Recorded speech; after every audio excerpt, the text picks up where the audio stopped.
আজ আমি বানাবো মুচমুচে খাস্তা কড়াইশুঁটির কচুরি। এতটা মুচমুচে খাস্তা তৈরি হবে আর খেতেও দারুণ লাগবে। আসসালামু আলাইকুম বন্ধুরা, কিচেন বাঙালিয়ানা চ্যানেলে আপনাদের সবাইকে স্বাগত জানাই।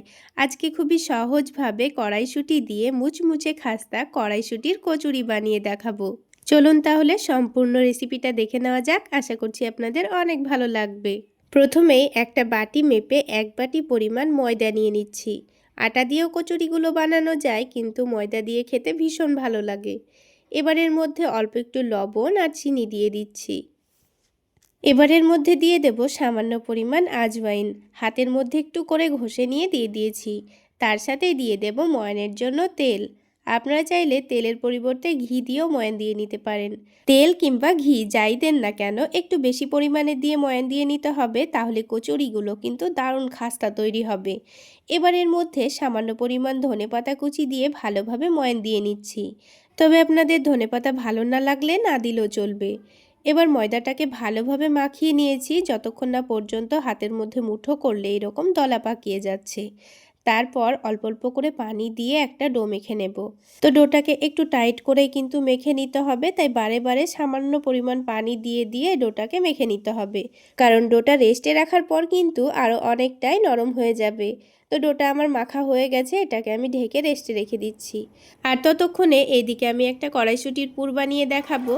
এতটা দুর্দান্ত স্বাদের পুরটা হবে যে একবার এই শীতে বানিয়ে খাবে কি না আবারও কিন্তু আপনাদের খেতে ইচ্ছে করবে। তাছাড়া আপনারা এই পুরটা দিয়ে পরোটা বানিয়েও খেতে পারেন কিংবা কচুরি বানিয়েও খেতে পারেন, দারুণ লাগবে খেতে। তো প্রথমে আমি হাফ কাপ কড়াইশুঁটি নিয়ে 4 থেকে 5 মিনিট সময় নিয়ে সেদ্ধ করে নেব। এবার এই পানিটাকে ছেঁকে নিয়েছি। এটাকে সাইডে রেখে দিয়ে এবার এই পুরটা রেডি করার জন্য একটা দারুণ স্বাদের মশলা গুঁড়ো করে নেব। তার জন্য অল্প একটু ধনে, জিরে, একটু মৌরি আর একটা শুকনো মরিচ হালকা করে ভেজে নিয়েছি। এবার এটাকে একটা ছোট মিক্সিং গ্রাইন্ডারের মধ্যে হালকা করে গুঁড়ো করে নিয়েছি। তার মধ্যেই 2 টুকরো আদা, রসুন আর একটা কাঁচামরিচ দিয়ে আবার এটাকে ভালোভাবে পেস্ট করে নেব। মশলাটা দেখুন, আমি কিন্তু একেবারে ফাইন পেস্ট করিনি, ঠিক এই রকমই দানা দানা করে পেস্ট করে নিয়েছি। এবার এটাকে আমি এখন এক সাইডে রেখে দিচ্ছি। আর ওই মিক্সিং জারের মধ্যেই আমি কড়াইশুঁটিগুলোকেও পেস্ট করে নেব। একেবারেই কিন্তু ফাইন পেস্ট করব না, অল্প একটু ধনেপাতা কুচি দিয়ে ভালোভাবে পেস্ট করে নিয়েছি। তো দেখুন, কড়াইশুঁটিগুলো কিন্তু খুব বেশি ফাইন পেস্ট করিনি।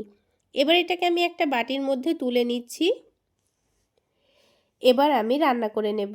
তার জন্য কড়াইয়ের মধ্যে আমি 2 টেবিল চামচ পরিমাণ সরিষার তেল দিয়েছি। তার মধ্যে অল্প একটু কালো জিরা আর যে মশলাটা আমি পেস্ট করে রেখেছিলাম সেটা দিয়ে ভালোভাবে ভেজে নেব।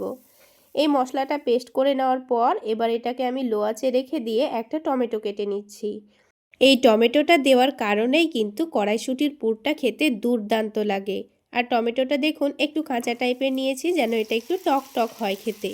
তো দেখুন টমেটোটা দিয়ে দিয়েছি। এবার টমেটোটাকেও আমি হালকা করে ভেজে নেব। স্বাদ মতো লবণও দিয়ে দিচ্ছি, তাহলে টমেটোটা তাড়াতাড়ি গলে যাবে। তো দেখুন বন্ধুরা, টমেটোটা গলে যাওয়া পর্যন্ত আমি ভেজে নিয়েছি। এবার কড়াইশুঁটিটাও দিয়ে দিলাম। এবার কড়াইশুঁটিটাকে 4 থেকে 5 মিনিট সময় নিয়ে আমি ভালোভাবে ভেজে নেব। এখন কিন্তু এর মধ্যে আমি কোনো রকম মশলা ব্যবহার করছি না। কড়াইশুঁটিটা ভালোভাবে যখন ভাজা হয়ে যাবে তখন কিছু মশলা দিয়ে দেব। এই কড়াইশুঁটির পুরটা খেতে যে এত স্বাদ হয়, আপনারা যদি একবার বানিয়ে না খান তাহলে এর স্বাদ কিন্তু বুঝতেই পারবেন না। এবার এখানে দিয়ে দিচ্ছি চাট মশলা, তার সাথেই দিয়ে দেব চিনি। যেহেতু আমি এখানে টমেটো ব্যবহার করেছি তাই অল্প করে একটু চিনি দিয়ে দিচ্ছি। আর যদি হাতের কাছে চাট মশলা না থাকে অল্প একটু আমচুর পাউডারও দিতে পারেন। আর তাও যদি না থাকে তাহলে একটু করে লেবুর রস দিয়ে দেবেন। তো দেখুন মশলাগুলো দেওয়ার পর আবারও একটু ভালোভাবে ভেজে নিয়েছি। তারপর এটাকে নামিয়ে একটা ছড়ানো প্লেটে রেখে দিচ্ছি, তাহলে এটা খুব তাড়াতাড়ি ঠান্ডা হয়ে যাবে। এবার এই ডোটাকে আবার একটু ভালো করে মেখে সফট করে নেব। আর রেস্টে রাখার কারণে কিন্তু ডোটা এমনিতেই অনেকটাই সফট হয়ে যাবে। তো দেখুন এবার এই ডোটা থেকে আমি আমার পছন্দ মতো কচুরিগুলো বানিয়ে নেব, সেই জন্য ছোট ছোট করে লই কেটে নিচ্ছি। তো একেবারেই ছোট করে লই কেটে নেব, আপনারা আপনাদের পছন্দ মতো করে কিন্তু লইগুলো কেটে নেবেন।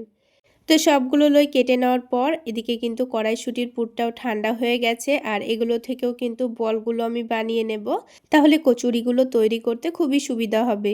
যত বড় লইটা বানিয়েছি তার থেকে একটু ছোট করেই কিন্তু কড়াইশুঁটির পুরটা গোল করে নিচ্ছি। তো আমি যয়টা পরিমাণ লই কেটেছি ততটাই কিন্তু বল রেডি করে নিয়েছি।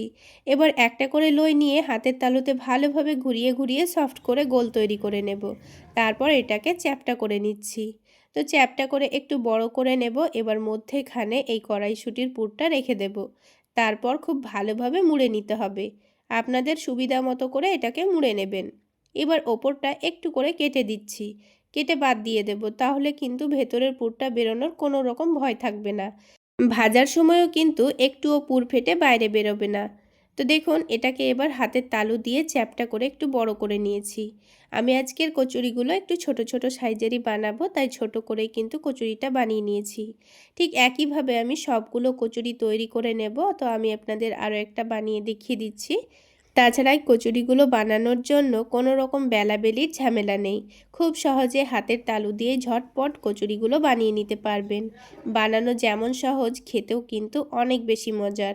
সবকটা কচুরি প্রথমে বানিয়ে রেডি করে নিতে হবে। তারপর প্যানের মধ্যে একটু বেশি পরিমাণে তেল গরম করতে দিয়ে দিয়েছি।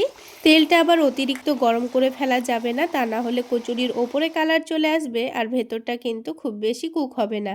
আর এই কচুরিগুলো মিডিয়াম আঁচে একটু সময় নিয়ে ক্রিস্পি করে ভাজতে হবে। আমি এই কচুরিগুলোকে 10 থেকে 12 মিনিট সময় নিয়ে ভেজে নিয়েছি, আর এই সময়ের মধ্যেই কচুরিগুলো কিন্তু খুব সুন্দর খাস্তা তৈরি হয়েছে আর অনেকটা মুচমুচেও হয়েছে। এবার বাকি কচুরিগুলোকেও একসঙ্গে সবগুলো দিয়ে আমি একটু সময় নিয়ে মুচমুচে করে ভেজে নেব। তাহলে বন্ধুরা, আজকের এই মুচমুচে খাস্তা কড়াইশুঁটির কচুরি রেসিপিটা আপনাদের কেমন লাগলো অবশ্যই কমেন্ট করে জানাবেন। আর ভালো লাগলে একটা লাইক শেয়ার করে দেবেন। আর আমার এই সহজ রেসিপিগুলো যদি ইউটিউব চ্যানেল থেকে দেখে থাকেন চ্যানেলটি সাবস্ক্রাইব করে দেবেন, আর ফেসবুক পেজ থেকে দেখে থাকলে পেজটি ফলো করে দেবেন। এবার একটা কচুরি আপনাদের ভেঙের ভেতরটা দেখিয়ে দিচ্ছি। দেখুন কত সুন্দর মুচমুচে খাস্তা তৈরি হয়েছে। তাহলে বন্ধুরা, আজকে এই পর্যন্তই। সকলে অনেক বেশি ভালো থাকবেন, সুস্থ থাকবেন।